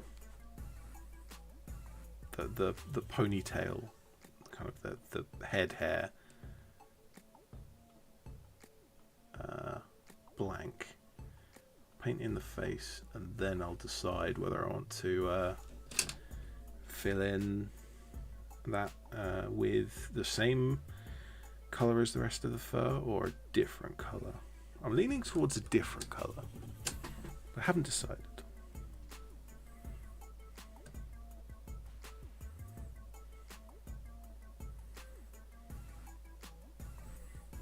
My brush is starting to betray me.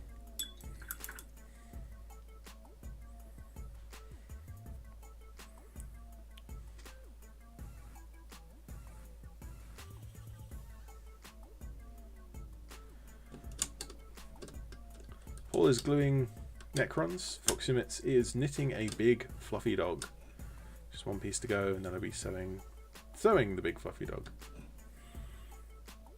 I guess that means you're knitting the parts and then sewing the parts together. Is that right? So sounds pretty much done.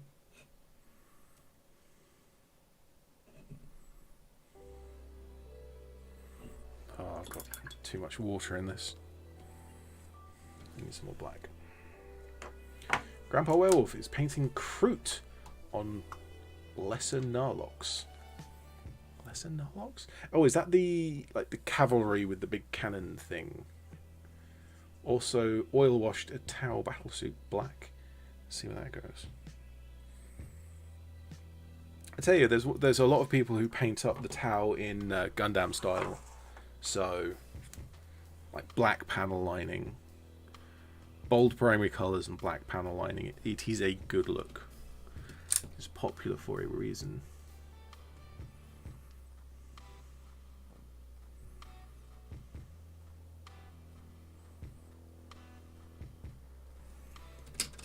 Correct.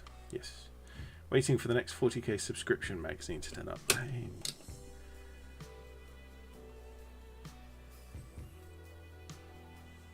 I was going to complain and say you should paint some non-Games Workshop models, but I'm literally this very second painting a Games Workshop model, so I can't really complain.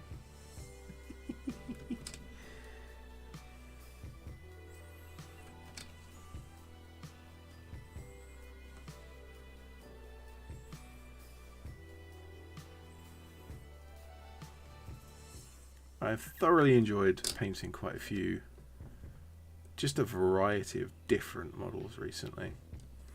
I've got, of course, the bolt action models that I've been painting, including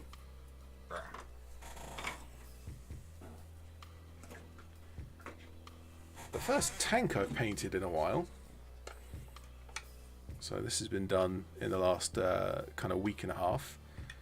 And I've magnetized some tank riders to sit on the back.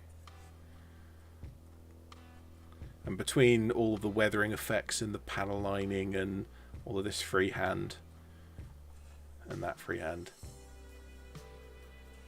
yeah, a lot of work went into that one. And also, if I can get it without knocking everything over, yeah. I'm really happy with this guy. He's reading a map.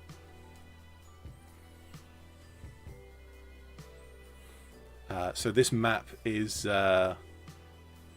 just milliput, just a lump of milliput. I pressed the model down, took the model away, kind of pressed in the lines and then let it cure.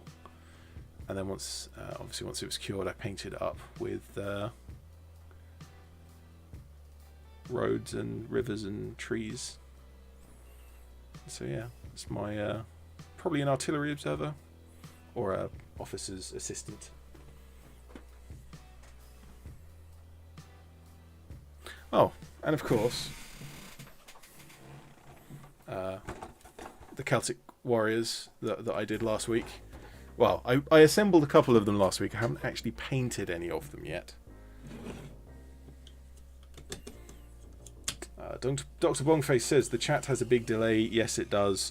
I have turned the latency of the stream to the middle setting.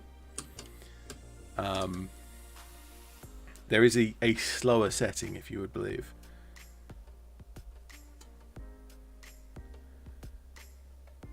But yeah.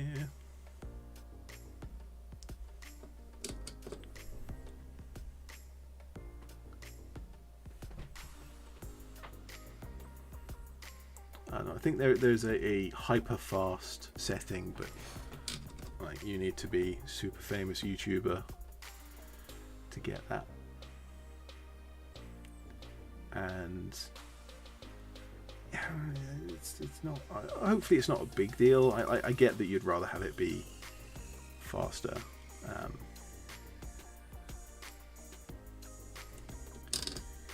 But hopefully it's not too bad.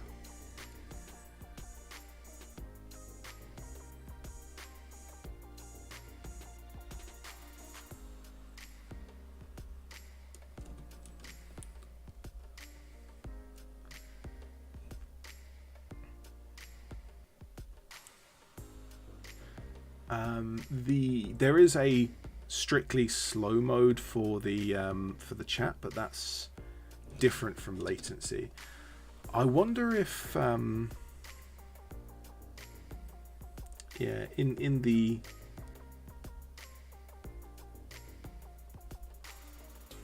I mean, it would help.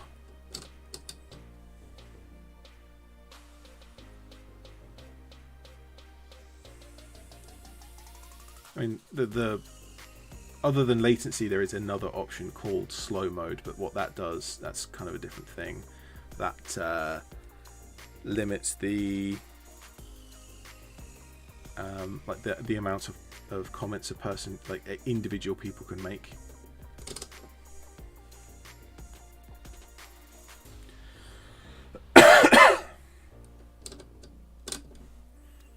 Grandpa Wolf is on the other side of planet Earth, so it's not too bad.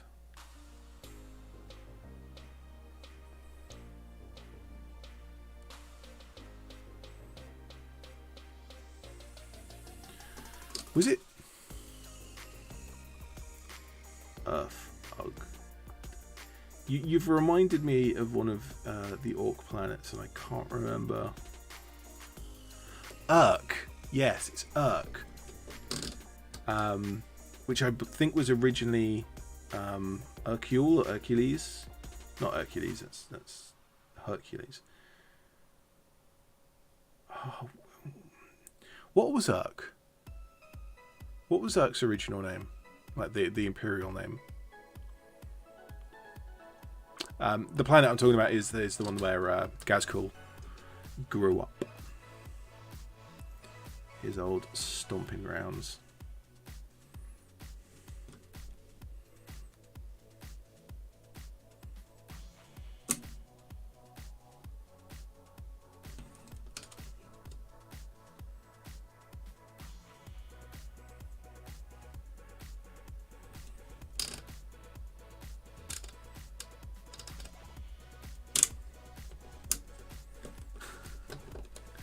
Faster than the postal system. Yeah. Wow. It's also cheaper than your postal system. But that doesn't take much. Actually, I'm not sure if that's true, because from what I've heard, your internet prices are as equally obscene as your postal prices.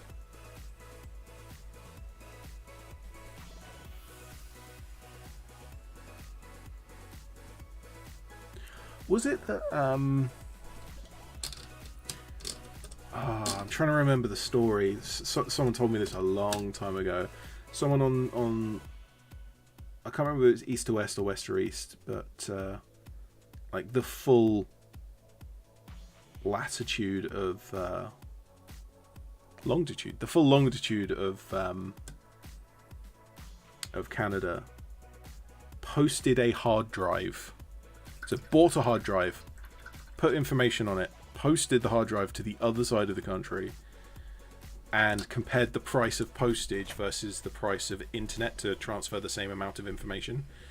And somehow, even though the postal prices are obscene, it was still cheaper and faster than the internet that they were getting. Yeah, correct. We pay the most for the least. Telecom, yeah. Eurocles! There you go. It was Eurocles. Yeah. So Gazkul's stomping ground. I think that's done a good job on the fur. I definitely don't want to go too bright with the kind of the ponytail and also the beard, I realise.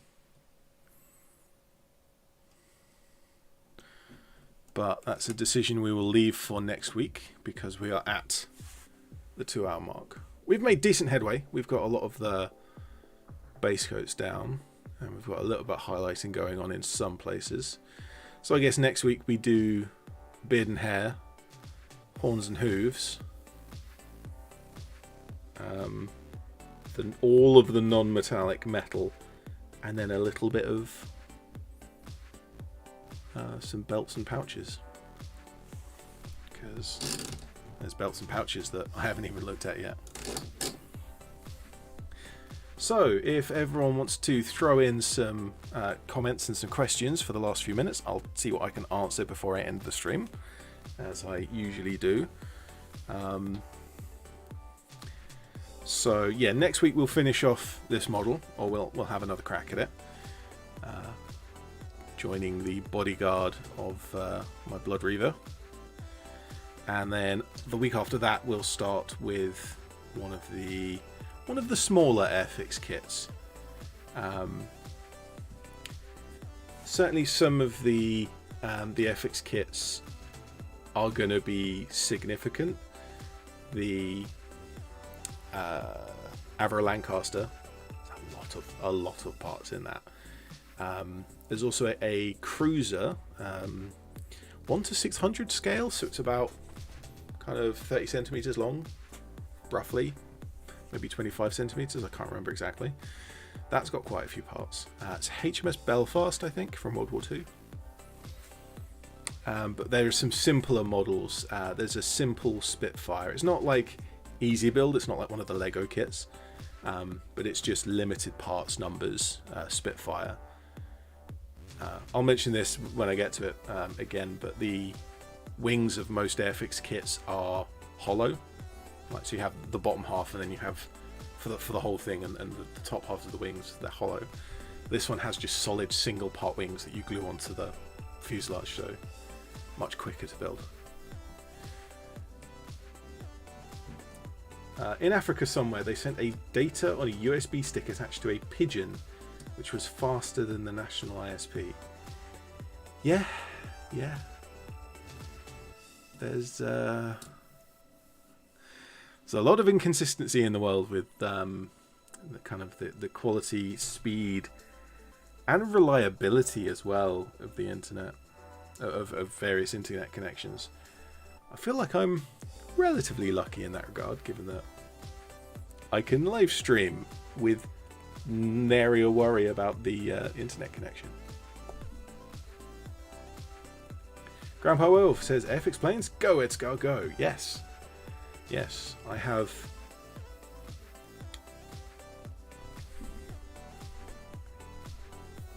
5 planes, a tank, a ship, and then a whole mob of infantry in 1 to 70 second scale. There's like 30 or 40 of them, can't remember exactly. I don't like painting the Airfix infantry because they're made of this like really rubbery. I wish they'd just make them in the styrene, like every other kit they make, but they make the infantry in this rubbery stuff that it's hard to clean off the mold lines, really hard to clean off the mold lines, and then this just sucks for painting. But yeah, bunch of planes, got a tank and a ship. They'll be fun to do. I'll build them on stream, and depending on how things go, it'll be weeks and weeks later on. I might paint a couple of them on stream as well. One thing I want to do for the planes is actually use airbrush to do that kind of traditional British World War II camo pattern on the top of the planes. And I can't really use the airbrush up here. I mean, I might get away with it if I use it once or twice, but yeah, it's not something I want to be doing regularly with all of the electronics and books and stuff that would get damaged by the paint in the air. Well, I don't see any more questions popping up, so I shall end the stream. We've had a good shout with this one, and we'll finish them up next week. I, of course, have a video coming out this weekend, which will probably be the Tanith First and Only model, the Null Sheen that I showed off a moment ago. This chap on a stick in the river with the wonderful cloak. Really, really happy with how that cloak came out. I didn't paint the camo pattern on it, and that's a deliberate choice. But yeah, Back to the Brush episode is still on the way. It's taking a long time just to get the edit, and that's fine. It'll come eventually. We're not to a strict schedule. But yeah, thank you very much for everyone for coming past. Thank you to Grandpa Werewolf, Dr. Wongface, Foxy Mitts, Paul Allen. Nicholas was here a little while ago as well. Oh, you just got that question in. How many times have we stood here, you and I, surveying the field before battle? How many times have we won? How many times must we lose to the to have lost all of those victories and promises of victory once. That's a cool quote. Don't know where it's from. Nice. Anyway, thank you all for coming along. I'll see you next week, and see you in the videos as well. I'm ED-SKaR, always will be, and goodbye. And stream.